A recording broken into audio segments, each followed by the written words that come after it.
Okay, so wow, just got done watching the pilot episode for Under the Dome. Absolutely, absolutely, man, a perfect pilot episode, man. This series is gonna be great. There's gonna be a lot of spoilers in here, so if you haven't had a chance to watch the pilot episode, let's go ahead and stop listening now. You have a couple of seconds. Okay. First, let's start about what the pilot is all about, man. It starts you off in Chester's Mill, Maine, and a strange occurrence locks the town under an invisible dome-like surface, man. The dome is transparent, man. Nobody knows what's going on. It just comes out of nowhere. I started taking some notes, man, during this TV show. That's usually what I do, man, when I'm watching anything Stephen King, man, because I'm such a fanboy of all of his work, man. So what we're wondering right now, after watching that pilot episode, is it a government? Did the government create this, man? Did it come out of midair? Did the town's leaders, man, like the police in the town and the government officials, did they have something to do with it? Or is it a act of terror or an act of God? We don't really know, but some strange stuff has happened, man. I'm gonna start out just talking about the episode, man. We start out with a introduction, man. You got this baby bird being birthed out of this egg, and this mother bird is like looking over a baby, and then she flies out into the world, and as she's flying through the woods, man, you get to your first, I guess, mystery, if you will, that later on gets solved later on in the episode. But it's that dude off of Bates Motel, man. He plays this character called Barbie. It's that one the sheriff off of Bates Motel that plays this character called Barbie, and Barbie's in the woods burying somebody that he just killed. And once he gets done burying this guy, he takes this Dodge Charger or Challenger, one of those cars, and he starts driving off to make his escape. And you end up running into this police officer, man, this team of police officers, man, a female, and then this male named Duke. He's like the sheriff of the town, and they drive in opposite directions. You know, Barbie's trying to get away, the police are coming the other way, going into town. Then all of a sudden, he's trying to leave town, and then here comes the dome, you know, and he's just driving along the road. All of a sudden, you see these cows are in the way on the street, and he crashes his car, and then he gets out. He has a flat tire. Then all of a sudden, boom! Here comes this dome. This dome comes in. It surrounds the town. And what's so crazy about it, man? The dome cuts this cow in half.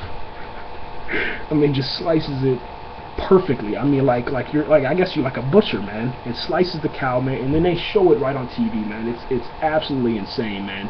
Cuts it in half like some Resident Evil stuff. You get to see the insides, man, and then it kind of like slides off the dome onto the ground. And then it cuts to commercials right after that. And then, not to make this podcast too long, but all of a sudden, man, later on in the episode, like a couple of minutes later, you see this airplane ends up blowing up, and this pilot's leg falls on the ground, man. A lady's arm gets cut off. Then you have this fresh fruit delivery van called Fresh Times Grocery, man. Just rams right into the dome, trying to come into the city, which is locked off because of this mysterious dome. And all the fresh fruit just goes flying everywhere.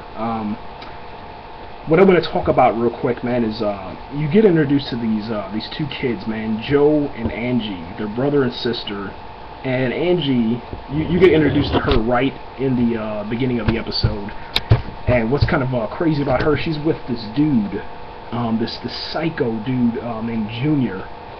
And he's like this, how do you want to say, I don't know, he's like a psycho ex-boyfriend, because they end up, you know, making sweet love, man, in the beginning of the episode. Junior tells Angie, you know, I love you, and she pretty much just blows him off. And you know, then he just goes to this crazy, you know, starts spinning around this blade and tries to, you know, pretty much just kill her, man. But what ends up happening, Angie gets introduced to Barbie, because, you know, they're locked inside the town. You know, nobody knows who Barbie is. He's just this mystery man, and Angie's kind of, I guess, attracted to him just in the moment or whatever. And then the boyfriend, you know, ex-boyfriend, you know, psycho ex-boyfriend, is looking on in a corner inside of his car, and then he sees, you know, Angie interacting with Barbie, and then all of a sudden, like, he gets upset. Anyway, he confronts Barbie. Barbie tells him, you know, you got the wrong idea or whatever, and then Junior ends up, you know, kidnapping Angie and locks her inside of his father's storm shelter. So, you know, there's so many different elements going on here, man. You got this the cop that I was telling you guys about that witnessed Barbie trying to escape, and then called in his license plate number. She's her name is Linda, and she's with Duke. At the end of the episode, man, like, Duke has this pacemaker, and he ends up touching the dome. Anytime that you touch the dome, you get shocked, and that shock ends up blowing up his pacemaker right out of his chest, man.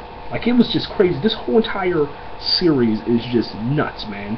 The town has this fuel coming in. There's a mystery about the fuel. I mean, it's so much stuff happening in this first pilot episode, man. But it's just so good. It's so good, man. They got this girl named Nori. All right. Once the fresh fruit truck crashes into the dome, she has this seizure, and the seizure, she says, the stars, yeah, living stars are following in line, and she starts seizuring out. You know what I'm saying? And then all of a sudden, like, that dude Joe, who's Angie's brother, he has a seizure later on in the episode. He says the exact same thing. Living stars are falling in line. I don't know what that means. It's crazy. It's insane. But that's that's what we're getting. Yeah, I don't know what's going on with this dome, but amazing, man. I mean, hats off to the director, editing team, the guy that's responsible for the music. I mean, amazing, dude. Like, this, for me, this falls in line with the Langoliers, Bag of Bones, Haven. It's right there with Thinner, Carrie, Cujo, Sleepwalkers, man. My favorite movie of all time, man, Storm of the Century. What else, man? Secret Window, Pet Sematary, The Shining, The Mist, The Stand, The Misery, all those Stephen King things, man. Like, this is, I'm loving it, man. I'm loving it. I can't wait till next week, man. It looks great. We just gotta really pay attention to this Junior guy, and hopefully his father, who plays, man, I was telling you about that bald dude named Dean Norris. Junior's father's named James, but they call him Big Jim. Big Jim, man. So hopefully Big Jim, you know, finds out that his son is a psycho, a lunatic, and gets Angie out of the basement or the storm shelter or whatever, man. But yeah, that's enough, man. That was 8 minutes, man. I'm gonna definitely put up another one because I got to talk about this thing some more. But yeah, if you got a chance to check out the pilot episode, man, let me know what you thought. And yeah, are you excited for the show? Or you know, what do you think, man? And what do you think this dome is? Because I have no clue what this dome is, man. We're out of here, man. Team Domeness. Straight Domeness show. Yeah, 5 out of 5 stars, man. Pilot episode. 5 out of 5 stars. Under the dome. We're out of here.